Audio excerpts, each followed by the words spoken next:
face was open. Well, yeah, we tried to get as much as we could without going nuts. And We're going to tape recorder, sorry guys. the weird thing was they had that separate discrete channel for sub-bass. It's great. I mean, if you like that kind of thing, you can really. But they're doing it, and the music guys and the Dolby guys, you should be really careful with this. Be really careful with this, because some theaters, they make it so loud, or some theaters they turn it off, or some theaters they just do a full effect, basically, and occasional rumble. Well, I suppose you can put the low end in there and put it in the other speakers as well. Yeah. I heard those pumping low end. Okay, let's boogie. If they've sat in the right places, Tina Weymouth, Chris France, Jerry Harrison, and David Byrne, welcome.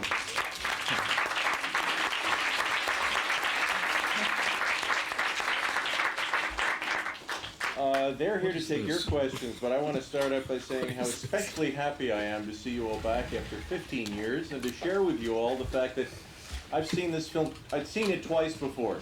I saw it once with Jonathan in the studio in LA in probably January of 1984, which was a little distracting because whenever you're seeing a film, could we get it, can we show it, do we want it, you're thinking about that.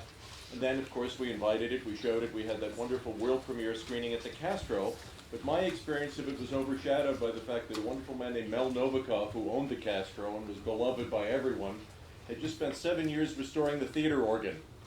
And when people got up to dance, Mel, who was standing next to me, freaked. He grabbed my arm and said, "They're going to dance on the organ." And the entire screening for me was sitting there. So tonight this afternoon I got to see it like a regular viewer, and boy, is it great. Better than ever.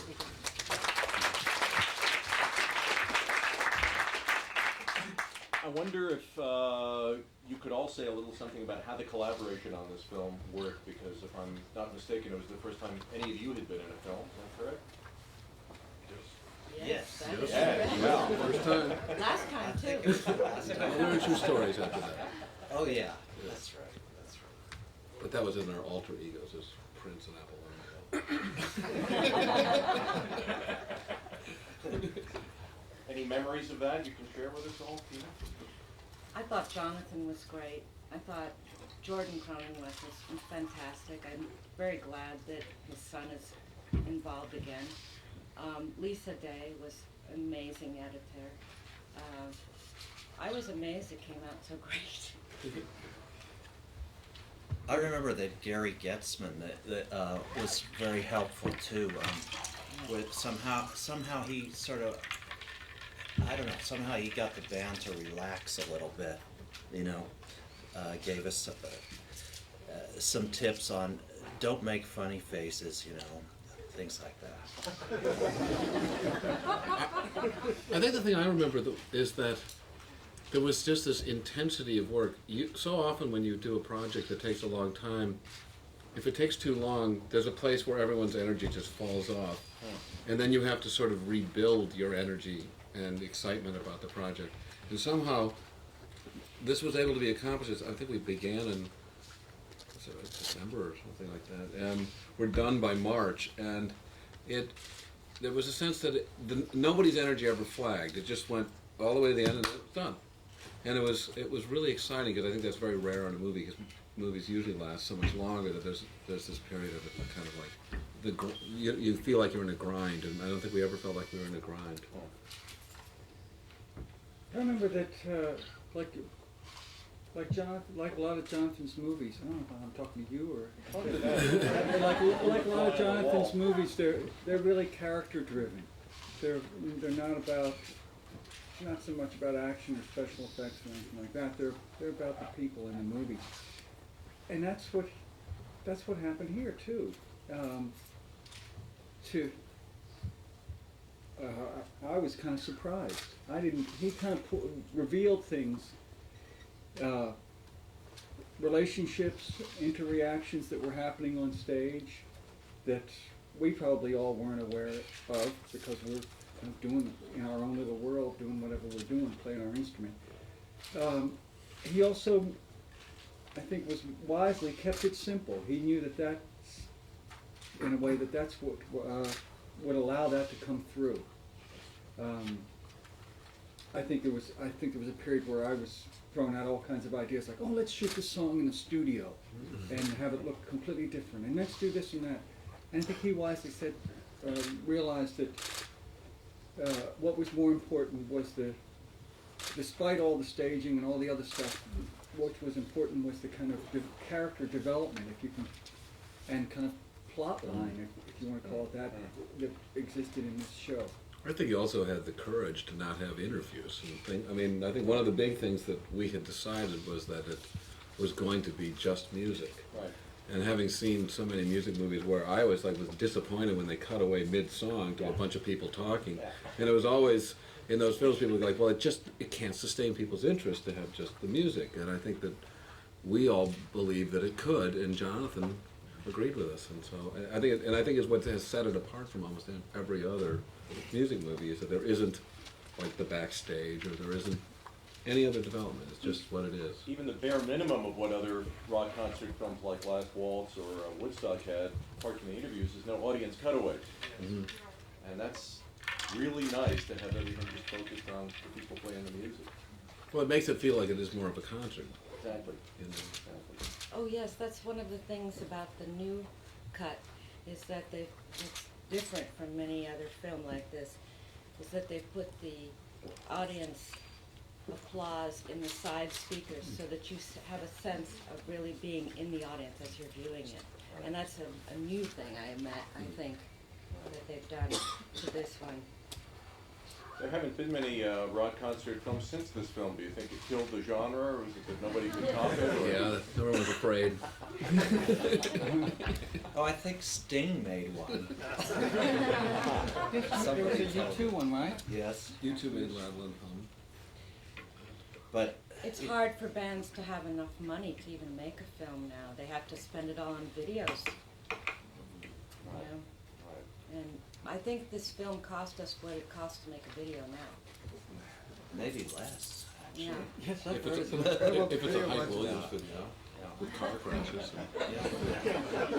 And one thing Jonathan was he really went to every band member and talked to each person about what they wanted. And I think he was very respectful of that, which was perhaps kind of special, because usually, they don't do that, they do what they want to do.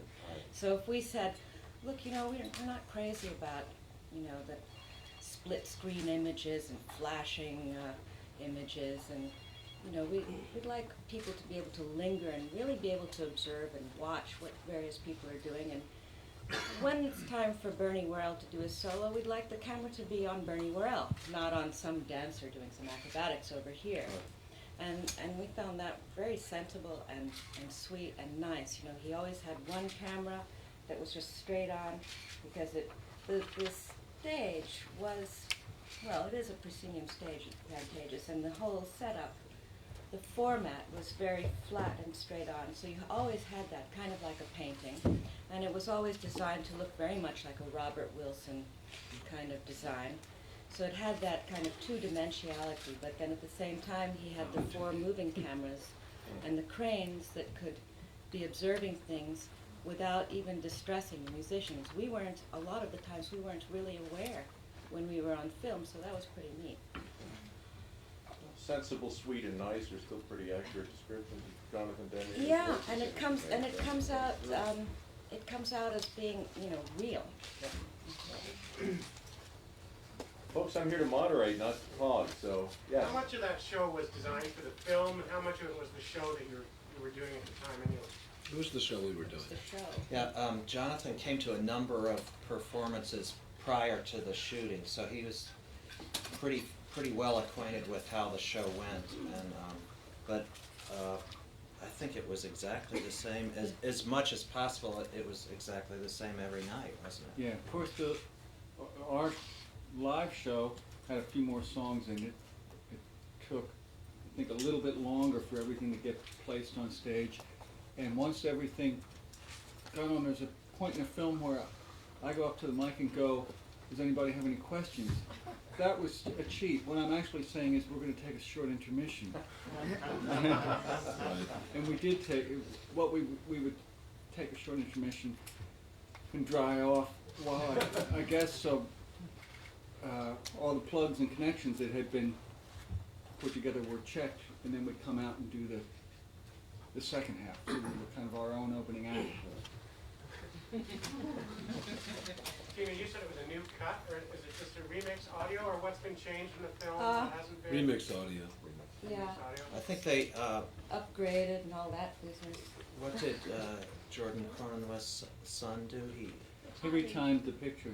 yeah, okay.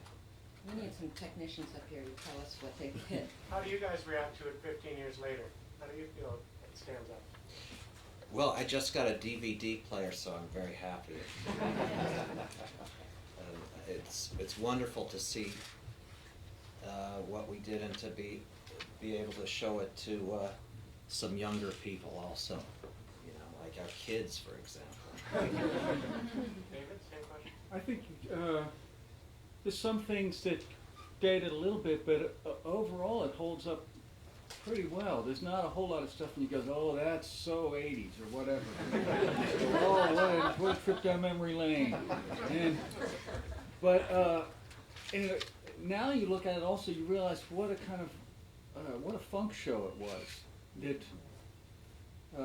despite us being at the time labeled a new wave band or whatever else, we were really kind of a funk band. When you really realize it when you see this show. Yeah. Well, having, Steve Scales and Bernie Worrell and Alex Weir is going to make it pretty funky. Yeah, but we hung with them. They were teaching us a thing or two, I think. It's been hysterical. We've been mixing a few songs that were not on the record, and like listening to Alex's parts, like he's going, "Find a city, find whoa, whoa, yeah!" it's like, and each of them like, listen to that, It was just like, it was the natural enthusiasm. It was wonderful. Yeah, their enthusiasm was incredible. And the girls, Edna Holt and Lynn Mabry, were incredible. Yes, thank you. They were amazing. And they didn't really like their outfits, but they were totally cool with it. And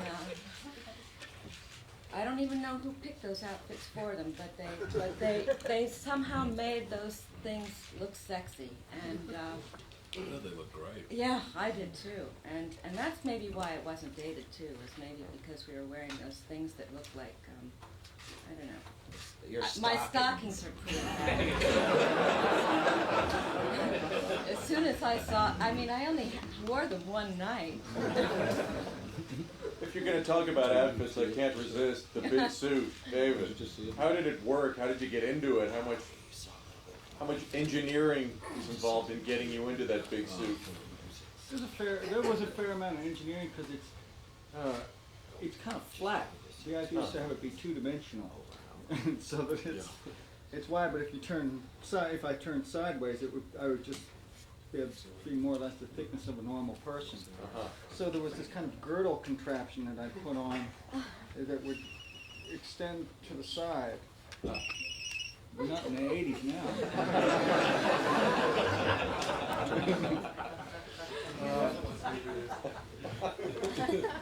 Did you have to practice your moves in it, or did you get used to it right away? Oh, as soon as you put it on, you kind of discover that you can do all this. You could do just the slightest movement, and you get all this. Jello. Yeah, the thing jiggles. Yeah. Yes. How did you develop the light dance? How did that evolve and come about?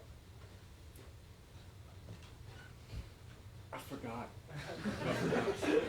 I do remember that that I was kind of surprised that you couldn't just go out and buy a normal kind of standing lamp and use that as for that thing, because a standing lamp, that you put by a chair comes to about here, and we wanted this thing to be up about here so it would kind of illuminate all of us around the microphone, and not look kind of ridiculous. But if it's a regular kind of standing lamp like you have in the living room, that's about that height, it just looked ridiculous. So I thought, well, okay, it's theater. You have to make a fake one. We had to kind of extend it and put extra powerful bulbs in. And I remember the show we'd go through, the lamps would bend, would like break in half. The bulbs would pop in the middle of the dance. You know, it'd be like I'd go over and be very dramatic and tilt the lamp over, and something would jiggle the cord, and the lights would go out, or the bulbs would drop to the stage and just go. Psh. It was. We were kind of lucky we got a good one for this thing. Yes, all the way in the back. What songs didn't make it to the final edit, and what influenced the editorial decision in terms of the whole set list? Sometimes people play it too fast. You know, they get too excited and it would just buzzes. We couldn't, you know, we kept everything live, and we didn't want to fix it. We wanted it to be real. There was Cities was Cities, one right. was in the first section, in the earlier section, as people were still coming out, which sounded great, and it's been mixed now for the record release. When the record comes back out, we're going to put these other songs on it. I think some of this was Zimbra and Big Business. Yeah. There were, and then I remember that when we were doing the show, Jonathan, of course, said, well, you know, we need this build-up thing to happen just a little bit faster. So we'd like for these shows that we're filming to take out a few songs and just have that happen. We actually edited it because in the video they're back in, right? Yeah, those ones are back in, but I think for the live performances of this Pantages, I think you had to take No, but even more out. How could they be in the video? No, there was even more. Oh, I see what you're saying. Yeah. I forget what those It's were. confusing. I don't even. Yeah, those I don't remember. Yeah. Bill? You know, when you said that about learning from Bernie Worrell, it reminded me that you guys are one of the more underappreciated rhythm sections, I think, in rock recently. And you guys obviously went crazier and crazier in Tom Tom Club. And were you happy with where you were in this movie? And we just talk about a little bit of the evolution of your guys' work together. You mean Should we together start with from the everybody? present and go back? we just, To the present. well, you know, we're very happy to continue working together, right? Well, some people might 21 appreciate us years. even too much. I don't know. Yeah. We just came from mixing some new Tom Tom Club stuff. I mean, some brand new songs, and we're very excited about the possibilities, and happy that Tom Tom Club was in the movie, so that David had an opportunity to change into the big suit. And That's actually why it was in the movie. It wasn't really supposed to be in the movie at all. It was in the But, show. but Gary, Yeah, it was in the show, so David could change. But Gary Getzman and Jonathan Demme kept saying, but it's so bitchin'. yeah, But, yeah, you know, I don't know about underappreciated because it was thanks to Chris Blackwell. Chris Blackwell, always knew that bass and drums were an important part of a band. You know, everything is important. It all goes together. And, it's thanks to Chris Blackwell again that we're having this movie come out. You know, he just knows what's good, you know, and what's art. I recently saw a cover of a Hits magazine with an unhappy smile face, and it says, "The Triumph of Mediocrity." And because apparently a lot of, I guess it's true in the film business too, but certainly in the music business, it doesn't affect us so much because we built our own studio many years ago and we just work in it. And we're artists and that's what we do, and we just work every day.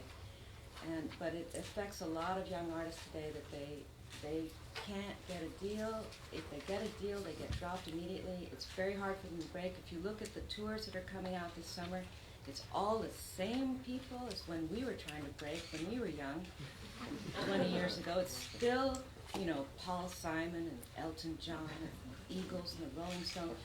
You know, I'm not saying anything bad about any of those people. They're all, you know, but there's room for everybody, and sometimes people don't seem to realize that there's room for everybody. And I think if this band did anything good, it was sort of open the doors for more new music to happen that was different and a little bit off the beaten track. And unfortunately, some of those doors have closed again. And that's something to keep in mind. I don't want to depress everybody, but it's important to remember that, you know, I mean, this is a question about bass and drums, but it all comes back to that. You know, if you really want to groove in life, you've got to be able to appreciate many different genres, and it can't all boil down to just money. So, that's my answer to that. Yes, all the way in the back. Could you talk about the editing process a little bit? We all know that documentary film is done so much after it's shot, and what I'm curious about is the collaboration between Demi. Like, was there a director's cut? Were you involved from the very beginning of the editing to the end? And who had say in terms of where you wanted to go? Was it him? Was it you guys? And how did that work as a collaborative process? I remember one of the technical things was it Jonathan or the editor Lisa Day knew that the director Hal Ashby had earlier done this Rolling Stone concert film, Ladies and Gentlemen, Rolling Stones, I think it was called. And when he did that, he created this kind of editing system, which was a video editing system, where basically he had a room full of Betamax machines, all running in sync, so that basically he could run the show and look at a whole bunch of monitors and see at any given instant what camera was doing what at that particular moment, which you can't do on a Steam Deck, on a film editing thing. You could do it now on Avid or one of those kind of things. But this was an early attempt to create something like that.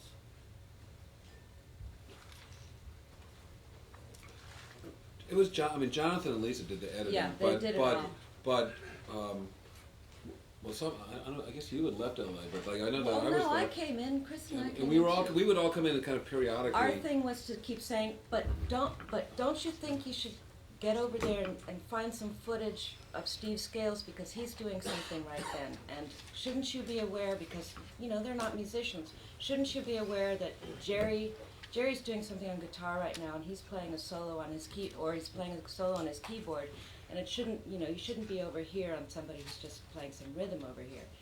So, and Jonathan and Lisa would pay attention to that, say, oh yeah, and do that, which was great, because, and then they kept, another thing that they did, they kept touching base with each, as David said, a character, creating a character, even though we were real, you didn't have to create us, but touching base with each person throughout the film. If there'd been too much of one or two or three people, the front line, say, or the back line was not lit for a while or something, you'd say, we've got to get back in touch with those people, otherwise we're losing them. I think there was enough trust between everybody working on it that it wasn't anyone like there's the director's cut as opposed to the band cut or like that. Yeah. I mean, it was a very kind of organic process where we felt comfortable working with Jonathan and Lisa. One of the odd things about Jonathan's situation when the movie was shot, was that he was going through one of the probably worst times of his life. Right. He had just done this movie Swing Shift. called Swing Shift, which was a big budget movie for him at the time. Before that was Melvin and Howard, is that right? Melvin and Howard. Which was Something else too. yeah, Citizen Band. Yes, both of which were just great, but fairly small movies. And so he was doing a bigger kind of studio movie, and it was just, he ran up against the stars, and everything, and the stars were saying, no, no, no, no, you gotta reshoot this, I need more close-ups, et cetera, et cetera. And he was just feeling like the story that everybody's heard a million times of his movie being taken away from him and here we were, these people basically saying, no, we're not going to do that. This is something that you're going to have fun with.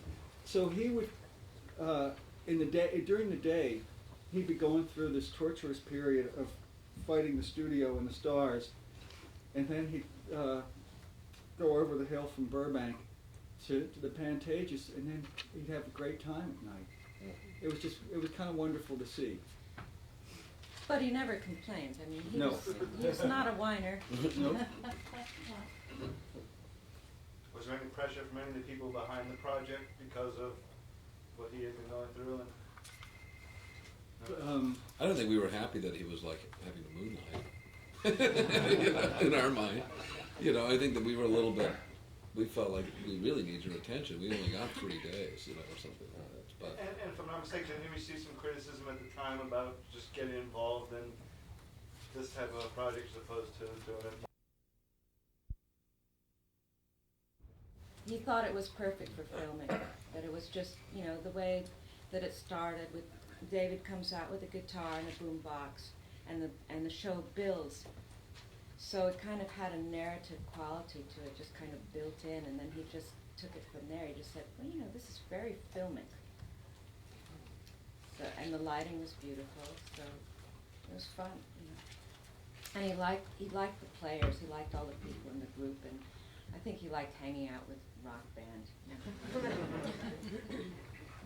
He's always been really into music. I think his He next film loves was it, yeah. Something Wild with a great Haitian. And he also the did a lot of Feelies. stuff with the He loved the Feelies. Feelies. He always put them in, and he gave. And several, He even has Gary Getzman singing. He should do another one with another band. Exactly. Yes, back here. The Elephant in the Room. Has this re-inspired you seeing it again to do something together musically? I haven't seen it. Yes. When we saw it in the studio with Eric Thorngren, who's remixing it, we said, "Wow, what a great band! Too bad."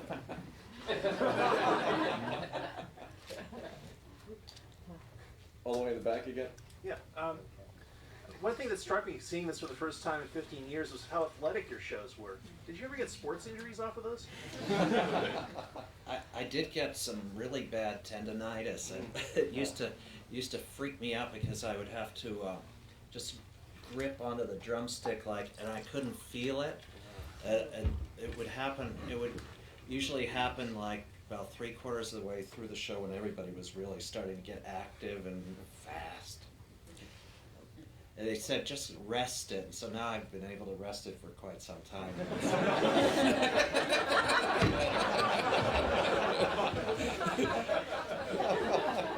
I remember one time we used to do this thing during. It was a spontaneous thing that the band just started doing. I think it started with Alex Weir, and then David saw him doing it and joined in, and I joined in, and everybody in the front line started doing this jogging thing during wartime. And we were playing at Red Rocks in Denver. Do you remember this, Jerry? And David said, "Oh, there's this really neat thing. I'll jump into the audience because under the soundboard, which was in the audience, was a little door, and then you could run underneath the audience and come back on stage through the other end." So he abandoned us all there, jogging away and playing. So we were thinking, this is really, truly athletic, And how long is it going to take for him to get back out? Well, the spotlight followed him up to a point, and then it found, like insects on a pin under a microscope, a couple that was doing it. And it stayed glued on them. And we were just like this. And David came running out on the stage, and he heard the audience going, "Yeah, yeah,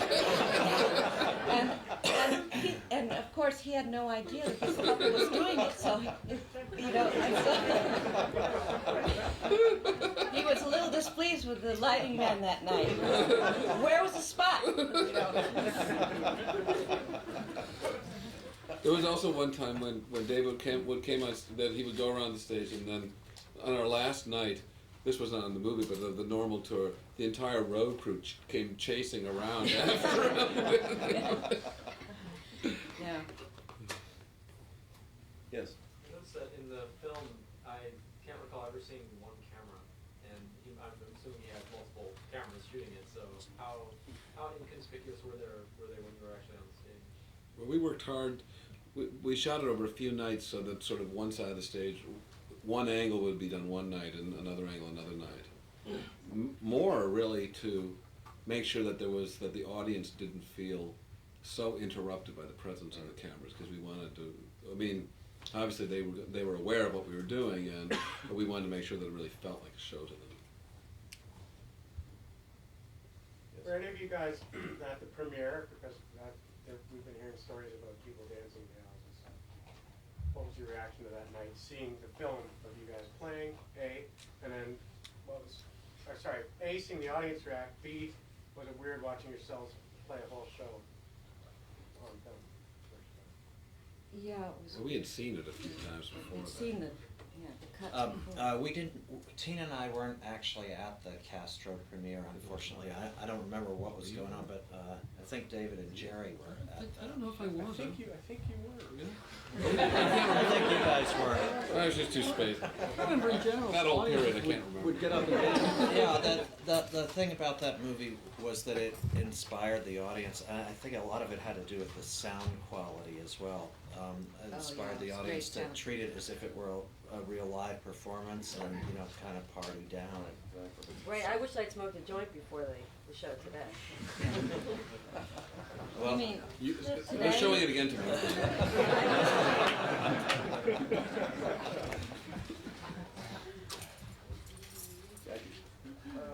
I want to go back to what Tina was saying about touring. My company, we shoot a lot of music videos, and it's a lot of politics in between, like shooting music videos. I kind of laughed at what you said about Hype Williams, He's fantastic, believe me. I think he's wonderful. But when you have car chases and things like that, Helicopters and the rest, yeah, underwater scene. Most people can't afford that. And There's a lot of politics, like from like making a music video to like getting it to like BET or MTV and then from there to the tour. So this is to everybody on the panel. How do you get through so that there would be more variety of people out on tour so people can see these people? It's very expensive to tour nowadays. I mean, it was always kind of hard to make ends meet, I think, for bands on the road. But today, I mean, without a sponsor, a corporate sponsor, or a tour support from a record company, which is harder and harder to get, it's hard to meet people's expectations from a production point of view. People expect a really good sound, and people expect lights, and they expect to see an exciting show visually, and it's very hard without Dockers or somebody behind it. Actually, I think Dockers is almost as good as Hawaiian Tropic as a sponsor. But Boone's Farm. That's why.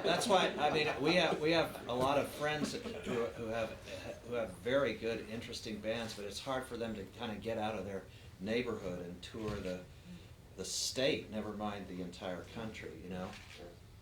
Without somebody kicking into. We know now that there are clubs that make the bands play. Pay to play. Yeah.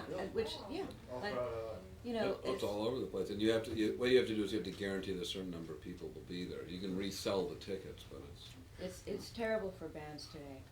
It's terrible. But politics is worse than if you're young, young and you've got that attitude that you can conquer the world, and that you don't care if you have to sleep in a van or in your friend's couch or floor or whatever, and you're willing to be like very Spartan about it, then you can do it.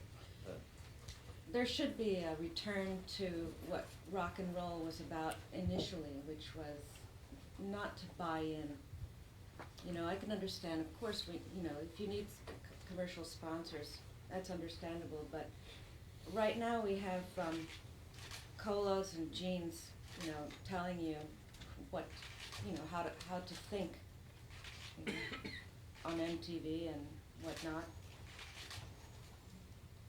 It's not subversive enough, you know. There's also that problem of people see a band's video on MTV and it might be a really good video, but then they think they've seen the band and they might, you know, to get them to go out and buy a ticket to a live show that might not look as good as the video, then. Yeah, it's you know, easy for them to be disappointed when the production values of the show are not as up to what the video is. Well, and then some bands make it on the strength of the video because they look so good, and the studio album has been fixed up to make them sound so good that they are a disappointment live. They really can't play, you know, but they're a concoction. So it's a problem, but you know, you can't be defeated by it. What I'm really interested in right now is how these, you know, the pioneering record companies right now are the black record companies. You know, if you look at the top of the charts, it's all black because they don't know from Impossible, and they have completely different promotional ideas for how to get things out there. And they don't, you know, they really are doing things separately and differently from the big corporate companies that have basically are paying lawyers to just go after all these samplers, you know, people who are sampling. That's all they do. It's just they have bean counters and lawyers, and that's where all the money's going.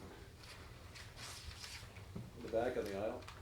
How much convincing did it take to get the four of you together in San Francisco for this? I mean, how long did it take to arrange for the four of you to come together like this? We found out about it last month, right? I think a couple, well, the first thing we heard was that Chris Blackwell and his new company, Palm Pictures, was interested, and then we started getting more information that it was going to be at the film festival, and over the past Jerry lives here. few months, and we just thought, you know, it's a really good movie, and it's going to be re-released, so why not do our thing? Thanks for returning to the scene of the crime. That's right, yeah. And I think the last time we were all on a stage together, was it your wedding, Jerry? Yep. Back to the topic of art and commerce. Have you guys ever been asked to have one of your songs used in a commercial, and where do you stand on that? I've never heard one. Have you? Done one? We say no. We say yes to soundtracks and films and that sort of thing because there's less of an association if it's a flop or something, if it doesn't turn out right, because you can't know what's going to happen with the song. So we're more, for instance, we have Psycho Killer is going to be in Spike Lee's Summer of Sam, and that should be good.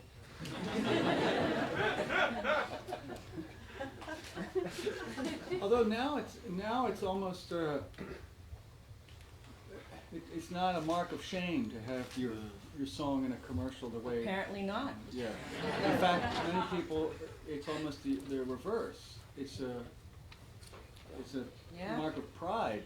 I think the reason you see the classic songs though is because people other than the bands own the publishing of the songs. Like, for example, those Beatles and Stones songs. I don't think the Beatles and the Stones get any money for it. I think it's Michael Jackson. Well, like when the Verve song "Bittersweet Symphony" came out, because they had taken it from the Andrew Loog Oldham. Yeah. He owned it, and he had sold it to Nike, and so the record was out just a little bit, and then it was played in those ads at the Super Bowl. But I actually think it's what helped propel that record. Because that's, you know, you had. It was actually very good advertising. It's either good advertising or it creates instant burnout. Sure. Second row here. Yeah, how much creative participation did you have in some of your early rock videos? I'm thinking particularly of Burning Down the House and Once in a Lifetime, which I think were very influential when they came out. Well, David directed both of those. Well, Tony Basil and what's her name, Julia Julie Hayward. Hayward. Hayward's We're collaborators on both collaborators on those. You know, artists. We did basically all of Kooky our artists. videos. Yeah. We did one with Jim Jarmusch. We did Tony Bafalukis and yeah. Jim Blashfield. But we were very involved in in- every in all of some them. independent filmmakers and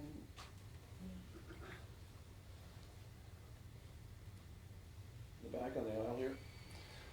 Since you raised the question, what were some of the impulses that permitted you to be subversive?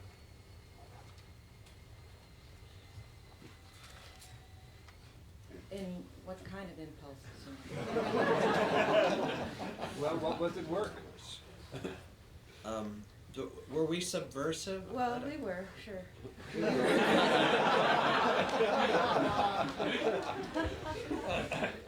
We went to art school, some of us,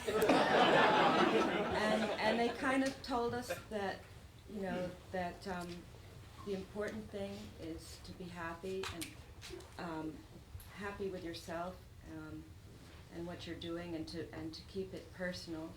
That you're not going to have a lot of people cheering you along, so you better do something that you really like. And we had the idea that there was room out there for every different kind of genre, and though we didn't fit, you know, the rock star stereotype, we figured there must be a niche for what we do.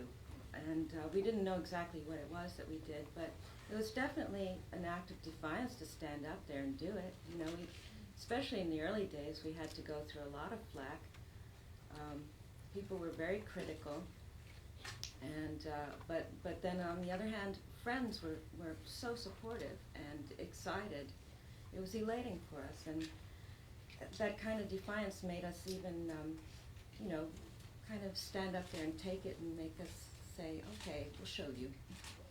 It's odd that some of what made some of our early stuff, or at least our live appearances, kind of subversive was the fact that we looked so conservative. That we were actually being radical by appearing conservative, and by playing playing, you know, in tune and in time, and et cetera, and dressing more or less like, well, like your mom would dress you. Like students. We were dressed by our moms, but if you recall, Et cetera, et those cetera. alligator But shirts. At any rate, we weren't kind of following any kind of rock stereotype. We were kind of discovering our own kind of stereotype that we could fall into. All the way in the back, Janos. What other criticism was there? Just the fact that you appeared conservative or retro at your time? It wasn't exactly criticism, it helped define us. What kind of criticism? Were we a lesbian band? You know, because we had a I think girl in the band. In the early days, in the early days of like when we would be playing at CBGB's, and I think a lot of the other musicians felt like they didn't really get it, where we were coming from, and our sound was not. It wasn't really based on the Rolling Stones or Muddy or the Waters. New York Dolls. You know, it was. Blues, yeah. Even though we loved that stuff. Well, later on, we started doing some, you know, R&B stuff like "Take Me to the River," and that was the first thing that really got played on the radio that we did. Probably because it had already been a hit by Al Green. No, it hadn't been a hit, had it? But it was written by Al It was a Green. big number in his live shows. Yeah, yeah. If you listen or see like very early Talking Heads film footage and stuff, it was pretty angular and jittery, you know, the whole performance, and it was a lot of nervousness involved in it. Nobody appeared to be like Totally comfortable. Nobody was totally comfortable, and nobody was like a smooth performer, you know, who could like seduce the audience with their talent. I think that some of our audience, they said like, Jesus, look at that, I could do that. And it made them like, I think that it drew them in, they're like, wow, I can get up there. I can be like that. That was the punk aspect, yeah. A lot of the early criticism was about people would grab hold of the fact that some of us had been to art school, and that was part of our background. Certainly didn't make up all of our interests, of course, but that became something that people would point to with suspicion and say, well, they're not really serious at this music thing. It's just for them, it's an art piece. It's a project. Yeah, it's an art project. They're not really serious about it. Wow. Yes, in the turquoise coat there. Yeah, what do y'all do now? We still play music. Yeah. We're making music every day in our studio. Jerry's a big-time record producer now. And David has his own record company and many other projects going on. And Tina and I, we have a studio, and we do our own records under the name Tom Tom Club, and we occasionally produce other bands. And what else? We all have families, and we go skiing. We go to PTA Yeah. In the back. By the way, I saw you play at a zoo one time, and I thought that was... Oh, in Philadelphia? Yeah, great. Oh, that was a great show.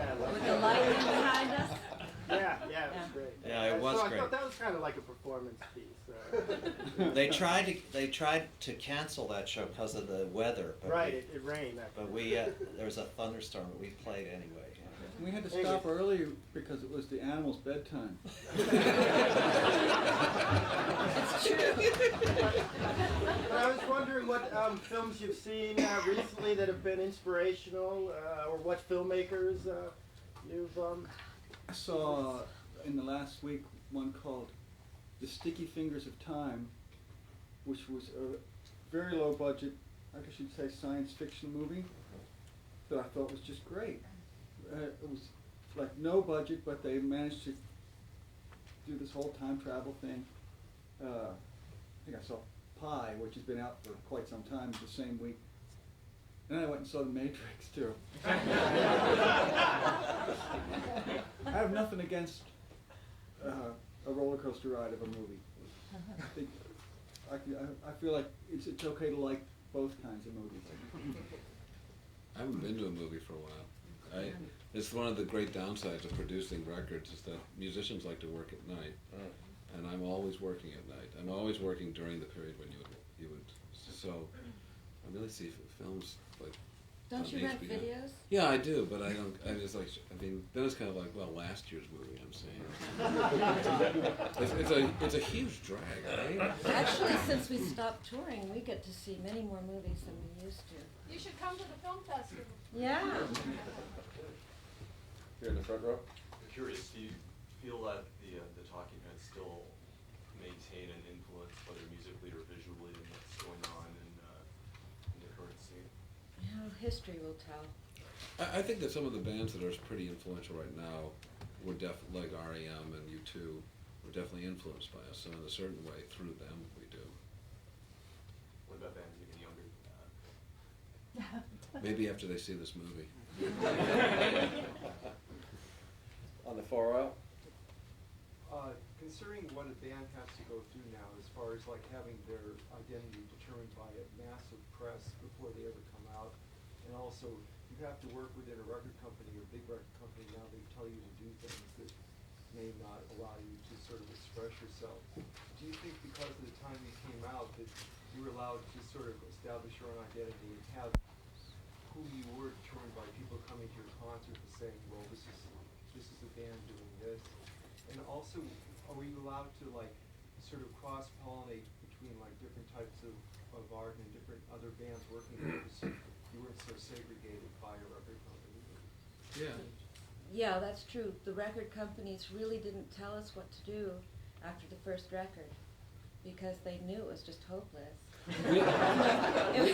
We very much determined our course, but a lot of it had to do with that our sales were growing slowly, and we never asked for any money. We would go on tour, and we would always make money when we went on tour because we would always keep our production at the level of what we were. That's how we kept control. And we kept control. We never asked for anything. We almost didn't. Just put our records out. We'll make them. We're going to do the album. We're going to.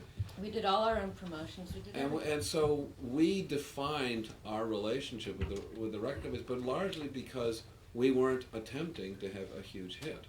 We weren't going after what most people wanted, which was to be, sell as many records as possible as soon as possible. And because of that, and because we were able to grow, everyone went, it's doing better. Okay, great, keep going, and it allowed us to have that control. We'd go on tour and play.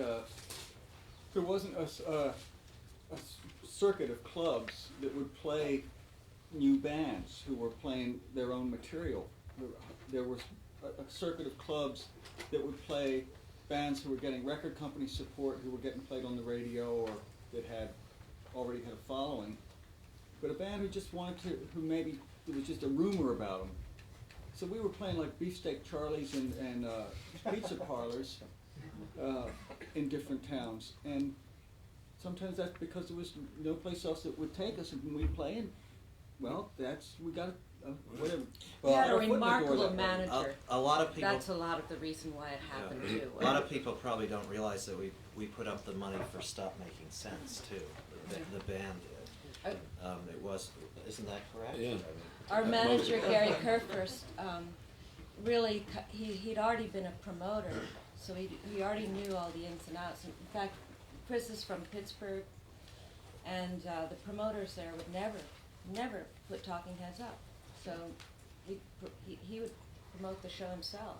He'd also go around and he'd go. I'm sorry. Yeah, He would go to clubs that had top 40 bands, and they go, well, it's Thursday night. What do you say I bring this band in, and you only have to guarantee them $200, but we get this percentage of the door, and the promoter goes, God, that's a great deal. I got to pay the top 40 band $600 or something like that. And then we would go in, and our audience would grow, and literally Devo and the Police and all these other people followed us around the country to this broke the path. This path, and Gary, it was really something that he did. But it was Yeah, also Gary's our willingness to begin with. We took Chris's father's station wagon that he'd given to Chris. We put the equipment in the back, and we drove. places. It'd be great. Like, okay, let's drive to Buffalo today, and we're going to play, and then drive back to New York City, and that's what we did. And so a lot of it was our willingness to just put ourselves through that. And when we were never demoralized because we would be the headliner ourselves instead of being put onto some package where we'd be treated terribly by the road crew, because, oh, you're the opening act, you can't have lights, you can't have sound, sorry, and when we did have to do stuff with other people, we would find out what that was really like. A band that does this today is Fish. Do you all know them from Vermont? They don't need anybody, they're self-sufficient. You never see a video on MTV, you hardly ever hear a song on the radio, it doesn't matter, they're following the footsteps of the Grateful Dead. Doing something like that, and they put on an incredible show, and they make money. I think we've got time for maybe two more. Hand all the way in the back. Yeah, if you guys would mind, can each of you maybe sort of talk about what your favorite period of time was when you were in the band, or a favorite album or something, just something that was really memorable for you, as far as one of you really loved it, something that was really special. I think my two favorite records are Fear of Music and Remain in Light. Yeah. And to me, there's kind of the division of when we decided I thought that Fear of Music kind of completed, you might say, the earlier vision of the band, and yet had a certain sophistication about it. And Remain in Light was the beginning of a new vision. And so for me, that period, I think, was an incredibly creative and just amazing. For me, it was a tour we did before this one that was filmed, and it was the first time we expanded from a 4-piece band to whatever it was, 8 or 9 pieces at the time, and we sort of rehearsed for a while. And the first gig we did was this festival in Toronto, and we'd never performed in front of anybody. I mean, we performed as a 4-piece in theaters, etc. But so we just go onto this festival stage with this completely different band playing, well, a lot Completely of different different music. material that they'd never heard before, and it was this huge success. I mean, the audience loved it, and they were grooving and having a great time, and it worked in a festival context. So we were just ecstatic after that, that you could throw something completely new at an audience, and they would accept it. It was just and for me, that was an incredible feeling. Yeah, we'd hired the band. I went out and hired the band. It was like, okay, we're going to just do these 2 shows. We're going to go up to Toronto, and we're going to do Central Park, and we're going to see how it's going to go. And we just basically took all the money we were going to make on these 2 shows, on this festival. It's like, okay, we can hire this band and see what it's like. Well, I have to say I enjoyed the whole experience from the 3-piece band getting started, living on the Bowery, that type of thing, playing rock and roll music, and meeting Lou Reed and Patti Smith and the guys in television and the guys in the Dead Boys and all that whole thing. And then there was the period where we got to go to Europe as the support group for the Ramones. That was my first trip to Europe. It was a really good way to see it. The Ramones are just the greatest tour guides. It was really amazing. It was the early days of. It was before the Sex Pistols and the Clash, but only just. I mean, they were getting their thing together. But all over Europe, there was a whole kind of real interest in underground New York rock music, which we were one of the representatives of. So that was.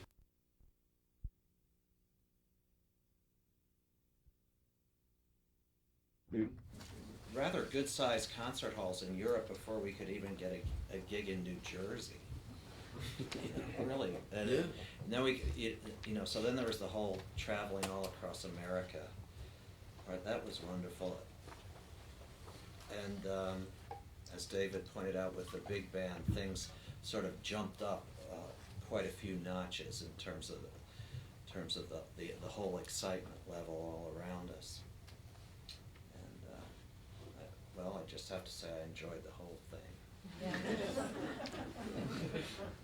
There's always something about the very beginning, too. Yeah. I mean, there's always when you remember your kind of history as a musician, and it goes beyond like this band. You go back to like something you did in high school or something, and the craziest and the funniest things are the smallest clubs and the oddest, the pizza parlor or something like that.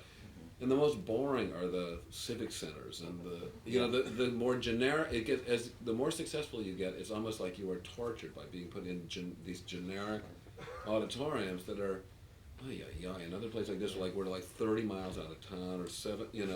Right. I mean, playing Kane's Ballroom in Tulsa was exciting. There's pictures of Bob Wills and Hank Williams. You're like, wow, and you play this theater. This is where Frank Sinatra got his start. And I found that really exciting, the kind of the historical nature, and that's in the beginning. The beginning was the best because there were no barriers between us and the audience, and there wasn't all the media, so people didn't know who we were at all.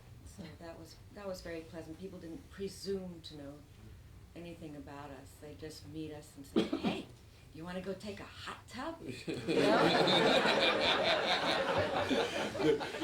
Or they'd say some really gorgeous girl would come up to Chris and say, "Hey, Chris, I've got 3 Quaaludes, one for you, one for me, and one for Tina." Whatever. I think there's a feeling when we began that our audience, there was an intelligence to the audience that you felt like that I'd hang out with any of those people. And like when we played with the Ramones, like we kind of just wandered to the back, and usually someone would come and find us, like, you want to go out for coffee? And it was like, you felt no barrier with the audience. It's like, exactly, you felt like these are You our can still peers. get These that, are like fun. in Austin, Texas, and places. You know, people still come through and give you mushrooms and you know, and say, hey, I remember when you used to babysit for my friend or whatever. You know, and that still happens. You should get out on the road again, Jerry. You know, I'm going It's to happening Austin, for us. Texas on Wednesday, so I'll be looking for the mushrooms. It's funny you're saying that because this is supposedly the media out there. These folks have cameras and tape recorders, but for me sitting here, this has been an afternoon like that. I haven't sensed any barrier between the folks sitting here and the folks sitting there. So I think I'm speaking for everybody here in saying, Tina, Chris, Jerry, David, thank you so much.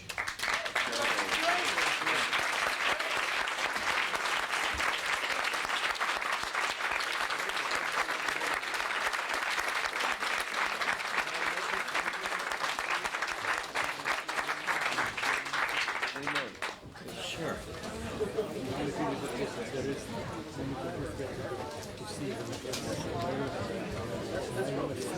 Because then we will know what if I get a ride? Yeah, they'll take the bus. I'm not going to stop. I'll go home. Okay, so if I don't see you, I'll just assume that you're home. I'll come back.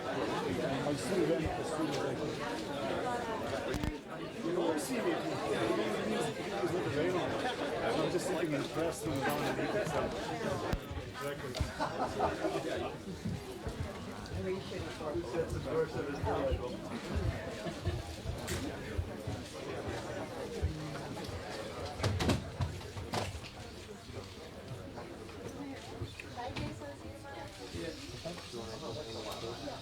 No, thanks for being part of the series. Somebody told me once. I think our dad's on the TV show. He's great. No, he's chemical engineering consultant. Great. I'll make myself a little nice. Jerry, if you want to catch any episodes, it was in the festival. I'm here most of the summer, and I'm in and out. So there's an email address too. So. We should get together too. I love it. Good. Let me give you the one of the real I can't believe you're from Pittsburgh, Pennsylvania? I never knew that for all these years I've been a fan. That's really What's your favorite restaurant tonight? Hey, I don't go out very often. I like Frank. It's so polite. I realize they're looking very good. That's his favorite writer. Indian mixed with Jamaican. Are they really? Wow, great. And Mexican. There's some sausalito. Shopping. Wow. I didn't think, I can't wait to go. I said, oh, my boyfriend, go back to McKinney, whatever. Okay. Little champagne or something. Huh. That's great. I left it in like 79 or something. Wow. Here, but I And was also, like, you know, sushi. playing guitars. And water. The Beehive. I said, oh, that place is so great. Love Wow. something? That's pretty We cool. work with Jerry too. I just band from here called Stroke. It's a great band. And a guy named Mark right there. Who's from New York.